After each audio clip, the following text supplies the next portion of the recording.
Na vypustenie radiátora cez ventil do spiatočky RL5 budeme potrebovať viacúčelový kľúč, vypúšťací adaptér a nádobu na vypustenú vodu. Najskôr uzatvoríme termostatický ventil na prívode do radiátora. Demontujeme termostatickú hlavicu z ventilu, namontujeme plastovú ochrannú krytku a otáčaním krytky v smere hodinových ručičiek uzatvoríme ventil. Vrátime sa k ventilu do spiatočky RL5 a odskrutkujeme ochrannú krytku z ventilu.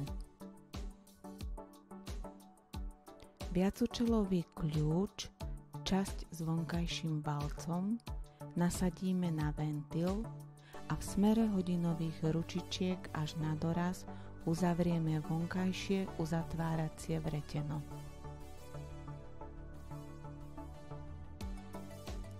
Vezmeme vypúšťací adaptér a v prípade potreby zatlačíme dosadací šesťhran dovnútra. Vypúšťací adaptér naskrutkujeme na ventil.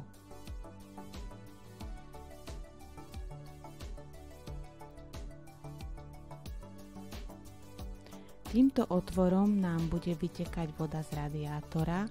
Polohu otvoru môžeme prispôsobiť podmienkám. Viacúčelový kľúč, časť s vonkajším šesťhranom, nasadíme na adaptér a mierne pootočíme, kým zacvakne. Otáčame kľúčom proti smeru hodinových ručičiek, až kým nezačne vytekať voda. Zároveň otvoríme odstušňovací ventil na radiátore, aby atmosférický tlak tlačil na vytekajúcu vodu.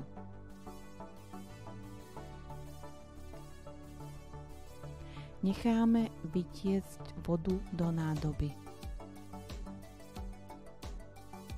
Po vytečení vody z radiátora otáčame viacúčelovým kľúčom v smere hodinových ručičiek až na doraz.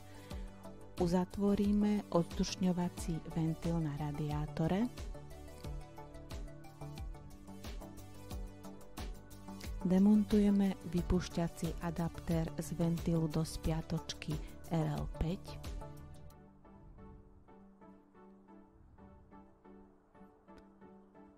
Namontujeme ochrannú krytku na ventil a teraz môžeme bezpečne radiátor demontovať.